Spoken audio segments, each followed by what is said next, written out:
Dictation 90 शब्द प्रति minute 5 second बाद शुरू।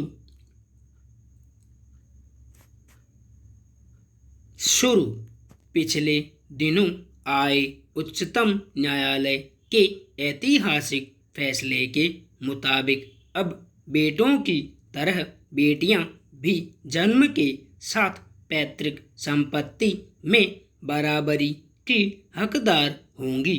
गौरतलब है कि इस विषय में 2005 में हिंदू उत्तराधिकार संशोधन अधिनियम बनाया गया था। अब सुप्रीम कोर्ट ने इस मामले में व्यवस्था दी है कि पहले के मामले में भी यह कानून लागू होगा। इसका सीधा अर्थ यह है कि सर्वोच्च अदालत ने अपने फैसले के माध्यम से इस कानून में मौजूद इस विरोधाभास को खत्म कर स्पष्ट कर दिया है कि 9 सितंबर 2005 से पहले अगर पिता की मृत्यु हो गई हो तो भी बेटियों को संपत्ति में बेटों के बराबर हिस्सेदारी मिलेगी। यह प्रावधान अब वैधानिक रूप से बेटियों के जन्म के समय से ही उन्हें संपत्ति में बेटों के समान अधिकारों को मान्यता देता है। इसलिए यह स्पष्ट होना चाहिए कि पैतृक संपत्ति पाने वाले बेटों और बेटियों दोनों को जन्म से ही उत्तराधिकारी बनने का अधिकार प्रदान किया गया है।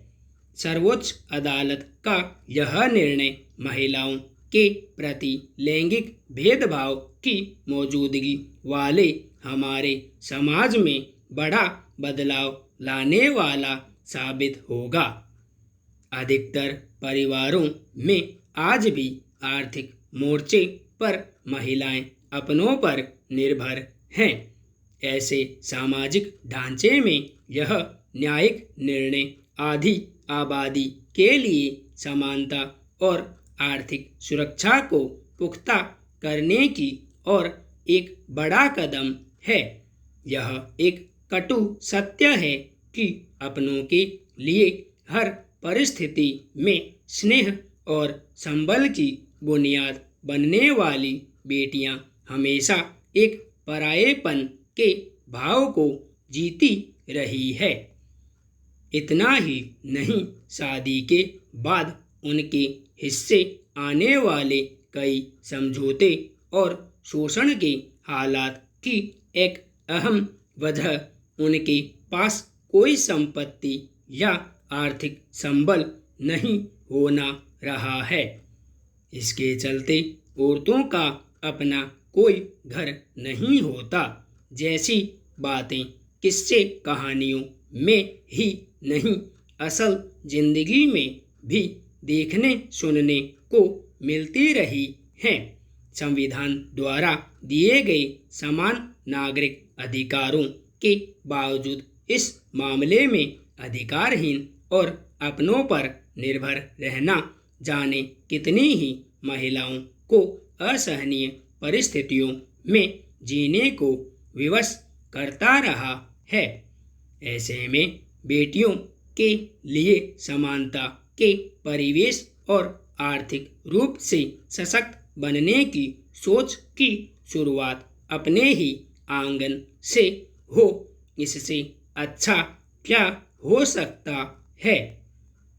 यकीनन संपत्ति में अधिकार मिलना इस दिशा में पहला बड़ा कदम है। हमारे पारिवारिक ढांचे में बेटियों को लेकर एक परंपरागत सोच हावी रही है। इसके चलते उनके साथ किया जाने वाला व्यवहार भी कहीं न कहीं एक तयशुदा भाव के अनुसार ही किया गया। अफसोस कि अपने ही घर में पनपे और पोषित हुए ऐसे विचार और बर्ताव ने उनके जीवन के हर पहलू पर असमानता और प्रताड़ना की स्थितियां पैदा कर दी। नतीजतन आधी आबादी के साथ दोयम दर्जे का व्यवहार हर मोर्चे पर देखने को मिल रहा है। जन्म लेने के मानवीय हक से लेकर शिक्षा पाने के अधिकार तक गैर बराबरी के हालात बन गए। इस भेदभाव के कारण कई कुरीतियों और रूढ़ियों का बोझ भी उनके ही हिस्से आया। ऐसी पक्षपाती सोच का ही नतीजा है कि कई घरों में महिलाओं की राय और भागीदारी का कोई अर्थ नहीं रहता।